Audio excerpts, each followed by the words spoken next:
Health Undersecretary Glenn Matthew Baggao faces graft complaints stemming from DOH contracts cornered by his brother. Inflation may hit 6% in April as the Middle East crisis continues. President Ferdinand Marcos Jr. meets French and Czech envoys as his administration tracks Zaldy Co. A survey shows 68% of journalists say attackers fear global probes most. And Palaro record holder Mark Dave Nicolas passes away at age 18.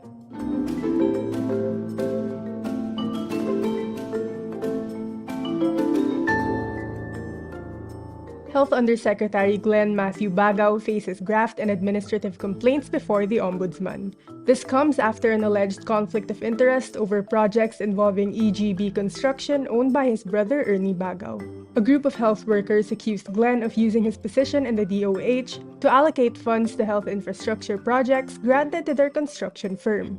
He serves as head of the Health Facilities Enhancement Program, having control over money designated for health facilities. The complaint alleges EGB Construction secured at least 5 projects in 2025 worth nearly 141 million pesos. The complaint also cites earlier projects awarded to the same firm while Baggao was still a hospital chief. The group urges the Ombudsman to investigate the case, suspend Baggao, and revoke his authority over the HFEP. The Bangko Sentral says inflation in the country may have accelerated to 6% in April as conflict in the Middle East continues. BSP says April's inflation print may settle between 5.6% to 6.4% due to higher fuel prices and rising costs of key commodities such as rice, fish, meat, and electricity. The Monetary Authority says the anticipated decline in vegetable and fruit prices may help temper inflation. Inflation in March already shot up to 4.1%, beyond the government's target range of 2% to 4%. The BSP also projects a rise in inflation of 6.3% for 2026 and 4.3% for 2027. President Ferdinand Marcos Jr. met with France and Czech Republic envoys and expressed disappointment at the whole situation with Zaldy Co. In a meeting Wednesday, April 29 in Malacanang, Marcos asked the envoys why Co was released from custody by the Czech authorities. Malacanang adds the president is, quote, confident of the strength of our bilateral relations with France and Czech Republic. Co is accused of corruption in relation to the flood control corruption scandal. The administration has been tracking Co down. In mid-April, Marcos announced that Co had been turned away from Germany and brought back to the Czech Republic because he was caught without proper documentation. He has since been released from Czech custody and has reportedly sought asylum in France.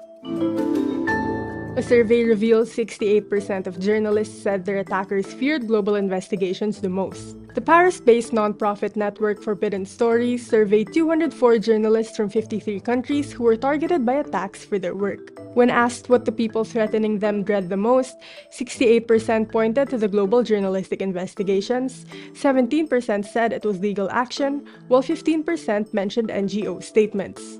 The survey also says 77% of respondents were threatened by representatives of public authorities, while 36% by criminal groups. When asked if they filed a complaint, 58% said they did not file, while 30% said their complaint was unsuccessful. Forbidden Stories founder and journalist Laurent Richards says systems must be built to protect journalists. He says that means investing in collaborative networks, supporting cross-border investigations, and recognizing that in today's environment, sharing information is not a weakness, it is a form of protection. Team trackster Mark Dave Nicolas, a pride of Ilocos Norte and a standout of the Adamson boys athletic team, passed away. He was 18. The cause of death has yet to be disclosed. This comes less than a year after his record-breaking feat in the secondary boys 800-meter at the 2025 Palarong Pambansa. Nicolas broke the long-standing Palaro record with his time of 1 minute and 53.20 seconds. Ilocos Norte Palaro Facebook page pays tribute to Nicolas, saying he was a young athlete who ran boldly toward greatness.